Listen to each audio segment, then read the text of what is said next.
Gloire à Dieu. Vous êtes content d'être ici? Oui. Amen. C'est chaque fois un privilège de venir dans la présence de ce Dieu merveilleux, de ce Jésus de grâce qui a tout fait pour nous. Autrement, nous ne serons pas là, comme Pascal l'a dit. Nous ne serions pas là. Je reviens à dimanche passé. Dimanche passé, j'ai prêché à Svezimen. Je commençais à avoir des problèmes pour trouver les mots en allemand, j'ai plus l'habitude. Mais ça a très bien fonctionné. Et j'ai été encore une fois de plus encouragé comme l'Esprit de Dieu, quand il prend le contrôle d'une situation, ça tape dans le mille. J'ai mon frère avec son épouse, un des frères avec lesquels nous allons prier à Gstaad toutes les semaines. Il m'a dit, si c'est toi qui prêches, je venir écouter. Et quand ils sont arrivés, j'aurais dit, vous êtes à l'écoute, je sais que le Seigneur va vous mettre quelque chose à cœur.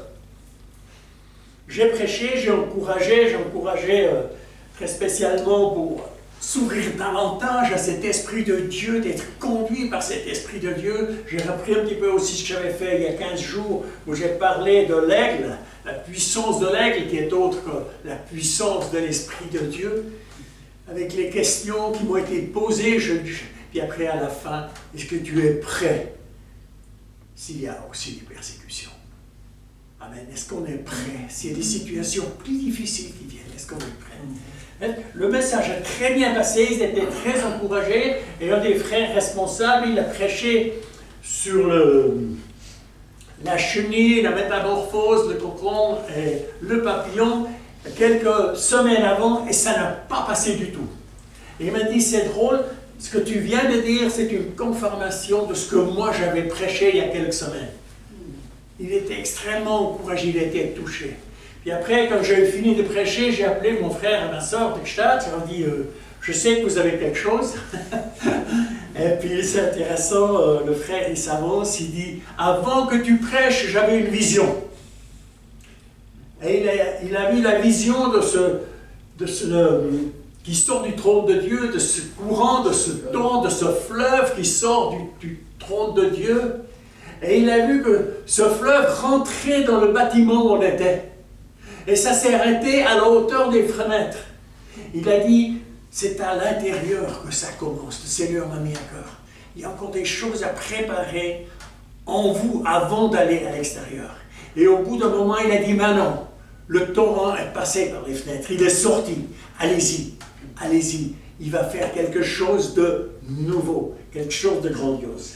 Après, bien, son épouse, elle a dit, c'est spécial, il y a quelques personnes qui sont là, qui sont découragées. Je vous encourage à relever la tête. Elle a eu une vision, elle a vu des personnes qui étaient un peu découragées, la tête en bas. Elles ont perdu, leur couronne est tombée au sol. Elle a dit, votre couronne, il faut la garder, il ne faut pas la laisser tomber. Élevez le visage, regardez à moi, regardez les gens en face. Et vous avez quelque chose à leur apporter qui est glorieux, qui est puissant. Alléluia. C'est vraiment encourageant à la fin. Il s'est ramassé encore une fois, le frère responsable que je connais, il était déjà à l'église de Gstaad quand on s'est converti avec mon épouse, ça fait plus de 40 ans. Le temps passe tellement vite. Il a dit, j'étais tellement touché, j'étais tellement encouragé. Je ne rentre pas à la maison avant d'avoir reçu une bénédiction, une onction nouvelle. Il s'est mis à genoux devant tout le monde. J'ai dit ce qu'il y en a d'autres. Il y en a 8 ou 10, je pense qu'il y en a eu 8, 9, je ne suis pas sûr, c'est égal, qui se sont annoncés. Il y a partie des jeunes. J'étais tellement encouragé. J'ai commencé à prier pour le frère responsable. Heureusement qu'il était à genoux, il a commencé à trembler comme une feuille. Il a vraiment été visité. Et il y avait des jeunes qui ont commencé à avoir les larmes aux yeux. On sentait qu'il y avait vraiment une onction qui était là, que le Seigneur était vraiment en train de les visiter, de faire quelque chose de nouveau. Et c'est tellement encourageant. Ce n'est pas nous, ce n'est pas moi, c'est l'Esprit de Dieu qui conduit ces choses, qui ouvre ces portes au-delà de ce que nous demandons, espérons. Et c'est ça qui est extraordinaire. Et je repensais quand même un petit peu à ce qu'il avait justement prêché au niveau de la chenille, de la métamorphose, du cocon et du papillon. J'aimerais vous encourager ce matin, quittez la métamorphose, quittez le cocon, vous êtes appelé à sortir. Amen. Amen. Vous êtes appelé à sortir. Le papillon, il est appelé à voler. Il est appelé d'aller butiner, d'aller de fleur en fleur. Il a des goûts spéciaux, il est surtout sur les chardons. Il aime beaucoup butiner dans les chardons, je pense que ça a quelque chose de spécial. Mais nous sommes appelés à apporter un nectar qui est de milliers de fois supérieur. Le nectar de l'évangile de Jésus-Christ. Voilà ce que nous sommes appelés à apporter. C'est tellement glorieux, c'est tellement merveilleux. Alléluia. Des fois, il y a un temps où nous sommes dans le cocon, nous sommes encore dans la métamorphose, mais je pense que le moment vient où il faut quand même sortir. Il faut sortir. Des fois, on attend d'être encore préparé davantage, mais moi, je vous dis que vous êtes déjà prêts, que vous êtes déjà prêts. Pourquoi? Parce que vous avez reçu. Amen. Amen. Vous avez reçu. Hallelujah. Et quand j'étais en train de prier, j'ai dit, Seigneur, qu'est-ce que tu veux que je prêche? Je ne voulais pas rester sur le papillon et puis le reste. Et j'ai reçu un mot, c'est toujours intéressant. Un seul mot, défricher. Défricher qui veut dire aussi labourer. Ok, j'ai ouvert la concordance, Jérémie 4.3. Car ainsi parle l'Éternel aux fils et aux filles de Juda et de Jérusalem, défrichez un champ nouveau et ne semez pas parmi les épines. Circoncisez-vous pour l'Éternel, circoncisez vos cœurs. Pourquoi il a dit ça? Là, c'est le côté négatif, parce qu'encore une fois, le peuple de Dieu a échoué. Et le prophète Jérémie leur a dit ces paroles pour pas que le feu de Dieu tombe sur eux et les détruise. Parce qu'ils étaient de nouveau, une fois de plus, dans le péché. Mais pour nous, ce n'est pas quelque chose de négatif. La circoncision du cœur que Jésus a faite en nous, c'est lui qui a renouvelé nos cœurs. Ils ont été transformés, le cœur de pierre, il l'a enlevé et il nous a donné un cœur de chair. Un cœur rempli d'amour pour le prochain. Amen. Il nous a transformés. Et ça, c'est glorieux, c'est absolument extraordinaire. Et s'il circoncis notre cœur, c'est pour que quelque chose de nouveau sorte de nous.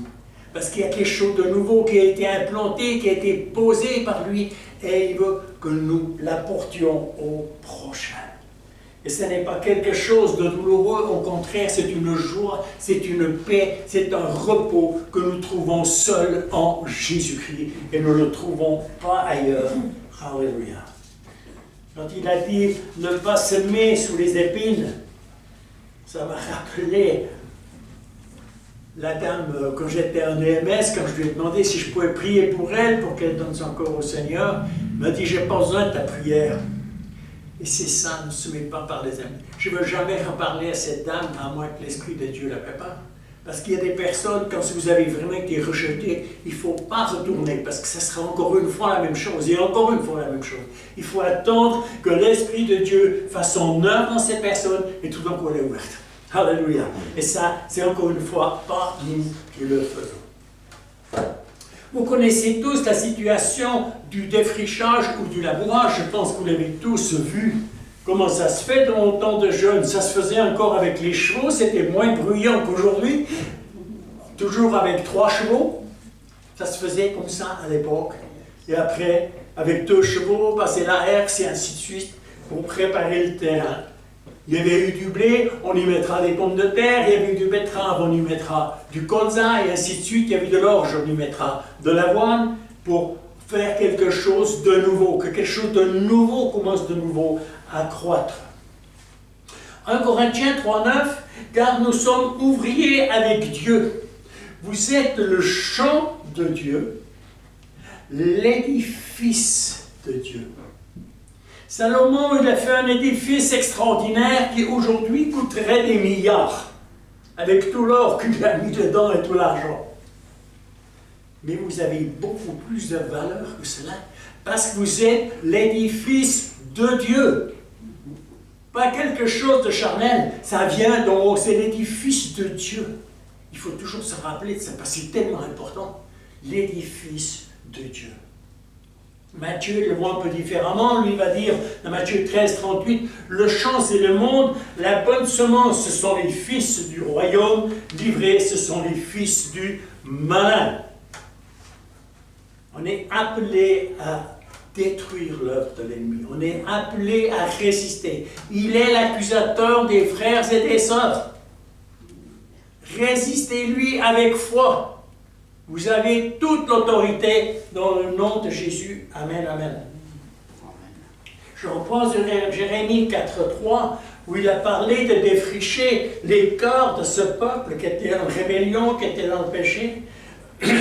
C'était un appel à la repentance. Un appel à la repentance. C'était négatif. Ils étaient vraiment de nouveau, vraiment de travers. Ils étaient de nouveau dans le péché. Mais pour nous, c'est tellement positif. Nous sommes des ouvriers de Dieu. Amen. Nous sommes des ouvriers de Dieu. Je ne sais pas si on réalise ce que ça veut dire. On a tous notre travail, enfin ceux qui travaillent encore, il y en a qui, parce qu'ils travaillent à son compte, chacun se débrouille comme il peut. Mais nous sommes ouvriers de Dieu à côté de cela. Quelle responsabilité il nous donne. Voilà, je trouve ça merveilleux. Alléluia. Ouvrier de Dieu, édifice de Dieu. Alléluia. Que Dieu il désire défricher quelque chose de nouveau pour que nous portions davantage de fruits. Amen. Ça, c'est le désir de son cœur. Que nous portions plus. L'autre jour, je suis retourné en EMS faire une petite visite. C'est chaque fois un moment de joie. Ah, t'es de nouveau là. On s'attend à longtemps qu'on t'a pas revu. Enfin bref. Ça me montre si nous passons à un endroit. Nous avons laissé un parfum de bonne odeur, oui ou non. J'ai un tellement bon contact avec ces bébés, ces bébés. C'était extraordinaire. Enfin, je suis aussi un, pardon. J'en suis aussi un. Dimanche prochain, nous présentons la 8e arrière-petite-fille. Et ça continue.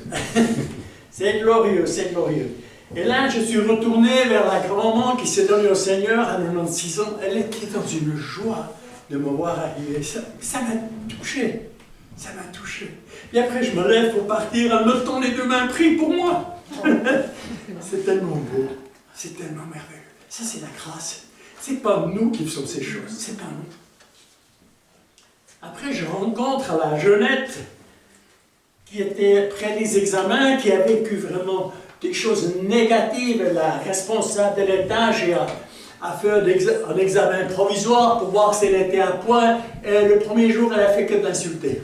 Elle a dit, tu ne vas pas y arriver, tu es de mon rien, tu ne vas jamais passer l'examen. Évidemment, c'est atroce. Parce que le passé, après, il faut le faire. Puis j'ai dit, écoute, et puis le lendemain, ça continuait. J'ai dit, écoute, je prie pour toi, tu vas voir, le lendemain, ça va se passer comme sur des roulettes. Il n'y aura pas une parole négative. Elle n'a pas vu une seule. Ça, c'est la condition. Et puis après, évidemment, dans la crainte de passer ces examens, j'ai dit, écoute, je prie pour que tu fasses un minimum un 5. Elle a l'air de dire, c'est possible ou c'est pas possible? Et je la vois l'autre jour. J'ai dit, ah, raconte-moi, donne-moi des nouvelles. T'as fait combien? 5 en moyenne. Gloire à Dieu. 6 au travail pratique. Absolument glorieux. Ça m'a touché. On pleurait les deux. Tellement j'étais dans la joie, j'ai dit, wow, notre Dieu, il est bon. Il est bon, il est bon. Il nous exauce dans les petites choses. C'est tellement extraordinaire. Alléluia. Gloire à Dieu. Défricher, on peut aussi dire demeurer. Vous connaissez l'histoire de Jean 15. C'est aussi de demeurer, de rester attaché à ce cep. Alléluia. Gloire à Dieu. Ça n'est pas douloureux si nos cœurs sont renouvelés, sont labourés, défrichés. Ce n'est pas douloureux. Ça va être transformé, ça va être renouvelé pour voir quelque chose de nouveau, pour voir quelque chose de plus grand, de plus précieux, de plus merveilleux, du jamais vu. Amen. Est-ce qu'on s'attend à voir des choses que nous n'avons jamais vues jusqu'à ce jour? Alléluia. Soyons prêts à cela. Soyons prêts à cela. Il désire mettre dans nos cœurs renouvelés, défrichés, une double portion d'amour pour les perdus. C'est le cri de son cœur. C'est le désir de son cœur. Que nous donnions le maximum pour trouver ces âmes qui sont perdus. Un fardeau, un joug léger pour ceux qui n'ont pas d'espoir. Un cœur pour ceux qui sont paumés dans l'alcool, dans la drogue. Un cœur nouveau.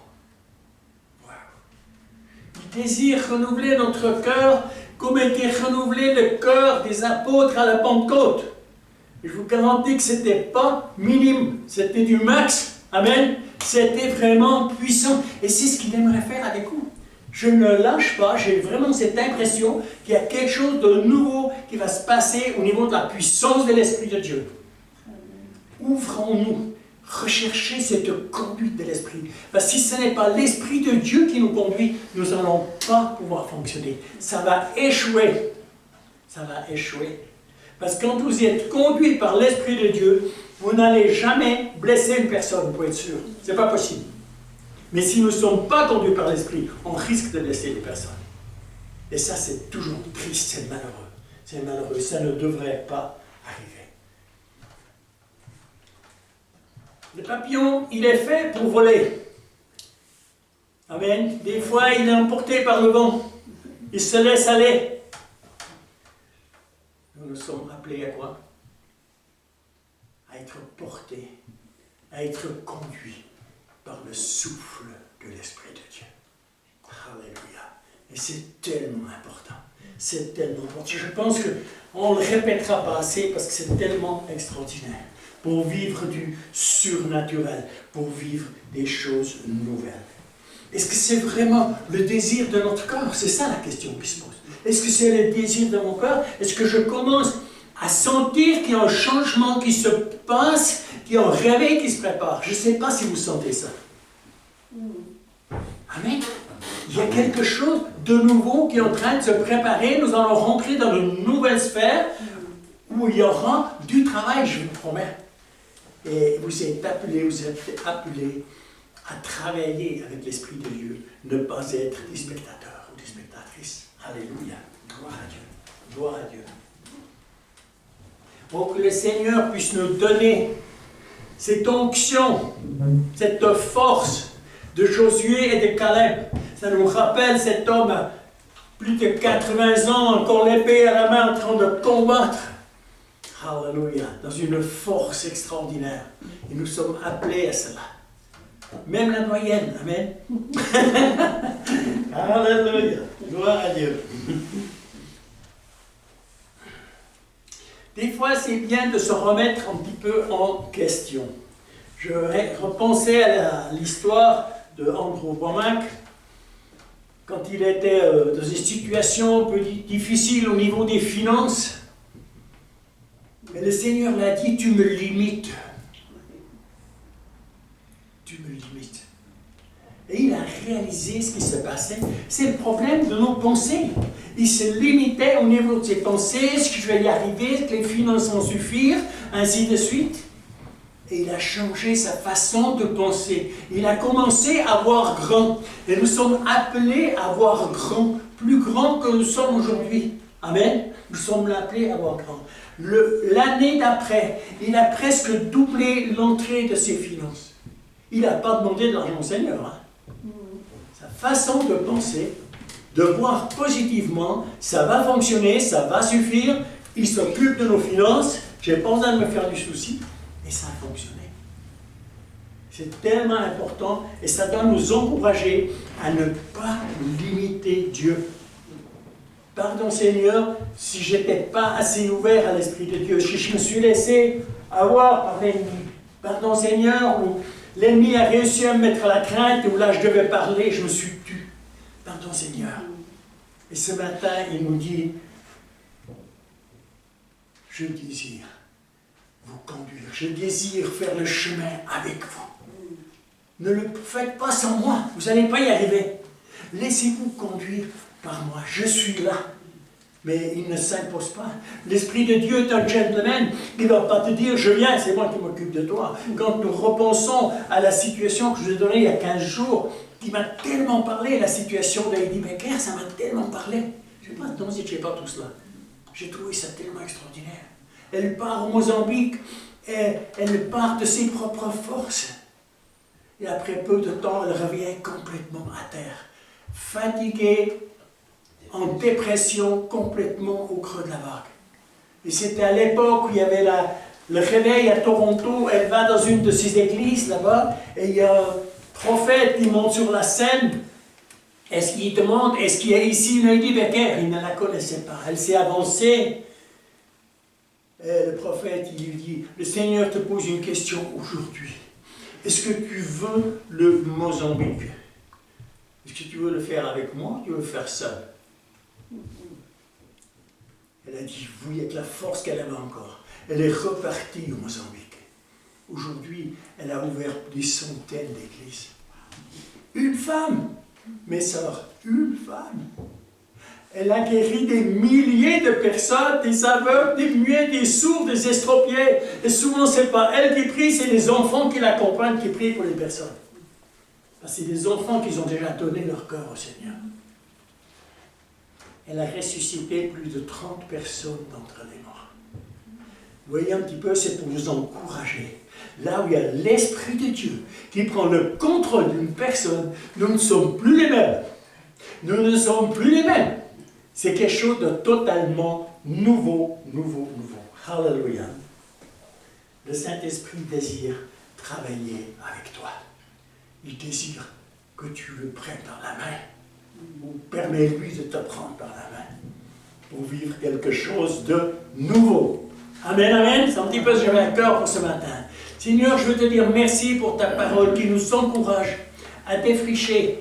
Merci pour l'image du concombre qui est à la métamorphose et ce papillon qui va sortir, qui va prendre le vol, qui va chercher ce nectar et nous sommes appelés à porter ce nectar. Ce nectar qui est puissant, qui est le meilleur que nous puissions apporter. C'est la parole de Jésus-Christ, l'évangile de Jésus-Christ. C'est le seul espoir que nous avons dans ce monde de plus en plus déchu, de plus en plus dans les ténèbres. Oh, je te rends grâce de nous encourager encore une fois de plus ce matin, d'être ouverts à cette conduite de l'Esprit de Dieu, dans le nom puissant de Jésus. Amen, amen. Soyez bénis, bénis.